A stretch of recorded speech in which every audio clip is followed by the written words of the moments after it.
ಇಂಧನ ದರ ಏರಿಕೆಯಾಗಬಹುದು ಎಂಬ ಊಹಾಪೋಹಕ್ಕೆ ಒಂದು ವಿರಾಮ ಬಿದ್ದಿದೆ. ಇನ್ನು ಪೆಟ್ರೋಲ್ ಡೀಸೆಲ್ ಬೆಲೆ ₹3 ಏರಿಕೆಯಾಗಿದೆ. ಸುಮಾರು 2 ವರ್ಷಗಳ ಬಳಿಕ ಇದೇ ಮೊದಲ ಬಾರಿಗೆ ಈ ಇಂಧನ ಪಳೆಯುಳಿಕೆ ಇಂಧನ ಬೆಲೆ ಪರಿಷ್ಕರಣೆಯಾಗಿದೆ.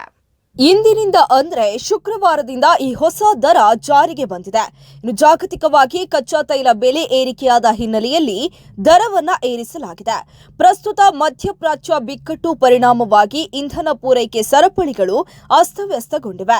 ಕಚ್ಚಾ ತೈಲ ಆಮದು ದರದಲ್ಲಿ ಏರಿಕೆಯಾಗಿದೆ. ಉದ್ಯಮ ತಜ್ಞರು ದರ ಪರಿಷ್ಕರಣೆ ಅವಶ್ಯ ಎಂದು ಪ್ರತಿಪಾದಿಸಿದ್ರು. ಇನ್ನು ಅಸ್ಸಾಂ, ಕೇರಳ, ತಮಿಳುನಾಡು ಮತ್ತು ಪಶ್ಚಿಮ ಬಂಗಾಳದ ಚುನಾವಣೆಗಳ ಫಲಿತಾಂಶ ಬಂದ ಬಳಿಕ ದರ ಏರಿಕೆ ಮಾಡಲಾಗಿದೆ. ಅಸ್ಸಾಂ ಮತ್ತು ಕೇರಳಗಳಲ್ಲಿ ಏಪ್ರಿಲ್ 9ರಂದು ಚುನಾವಣೆ ನಡೆದಿತ್ತು. ಪಶ್ಚಿಮ ಬಂಗಾಳದಲ್ಲಿ ಏಪ್ರಿಲ್ 23 ಮತ್ತು 29ರಂದು 2 ಹಂತಗಳಲ್ಲಿ ಚುನಾವಣೆ ನಡೆದಿತ್ತು.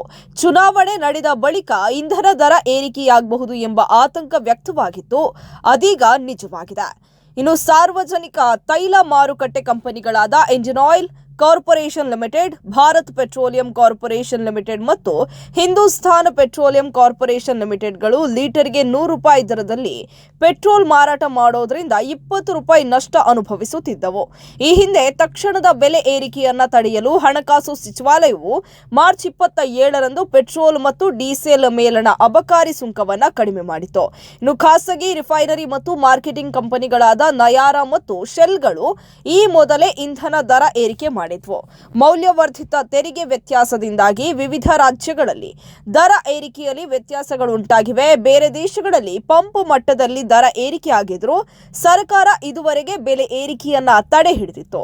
ಇನ್ನು ನೆರೆಯ ಪಾಕಿಸ್ತಾನ, ನೇಪಾಳ ಮತ್ತು ಶ್ರೀಲಂಕಾಗಳು ದರ ಪರಿಷ್ಕರಣೆ ಮಾಡಿದ್ವು. 2024ರ ಮಾರ್ಚ್ ತಿಂಗಳಿನಿಂದ ಸಾಮಾನ್ಯ ಪೆಟ್ರೋಲ್, ಡೀಸೆಲ್ ಇಂಧನ ದರದಲ್ಲಿ ವ್ಯತ್ಯಾಸ ಆಗಿರಲಿಲ್ಲ.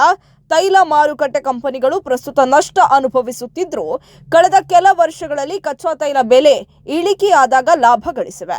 ಹಿಂದಿನ ದರದಲ್ಲಿ ಪೆಟ್ರೋಲ್, ಡೀಸೆಲ್ ಮತ್ತು ಎಲ್ಪಿಜಿ ಮಾರಾಟದಿಂದ ತೈಲ ಮಾರುಕಟ್ಟೆ ಕಂಪನಿಗಳು ತಿಂಗಳಿಗೆ ₹30,000 ಕೋಟಿ ನಷ್ಟ ಅನುಭವಿಸುತ್ತಿವೆ ಎಂದು ಪೆಟ್ರೋಲಿಯಂ ಮತ್ತು ನೈಸರ್ಗಿಕ ಅನಿಲ ಸಚಿವಾಲಯದ ಜಂಟಿ ಕಾರ್ಯದರ್ಶಿ ಸುಜಾತಾ ಶರ್ಮಾ ಮೇ 8ರಂದು ಹೇಳಿದರು. ಮೇ 10ರಂದು ಪ್ರಧಾನಮಂತ್ರಿ ನರೇಂದ್ರ ಮೋದಿ ಅವರು ಪೆಟ್ರೋಲ್ ಮತ್ತು ಡೀಸೆಲ್ ಬಳಕೆಯನ್ನ ಕಡಿಮೆ ಮಾಡುವಂತೆ ಜನತೆಗೆ ಕರೆ ನೀಡಿದ್ರು. ಸಾರ್ವಜನಿಕ ಸಂಚಾರ ಮಾದರಿಗಳನ್ನು ಬಳಸುವಂತೆ, ಮನೆಯಿಂದ ಕೆಲಸ ಮಾಡುವ ವ್ಯವಸ್ಥೆ ಬಳಸುವಂತೆ, ಪ್ರಯಾಣ ಕಡಿಮೆ ಮಾಡುವಂತೆ, ವಿದೇಶ ಪ್ರವಾಸ ಕೈ ಬಿಡುವಂತೆ ಜನತೆಗೆ ಮನವಿ ಮಾಡಿದ್ರು. ಈಗ ಪ್ರಸ್ತುತ ಪ್ರಧಾನಮಂತ್ರಿ ನರೇಂದ್ರ ಮೋದಿ ಅವರು ವಿದೇಶ ಪ್ರವಾಸದಲ್ಲಿದ್ದಾರೆ.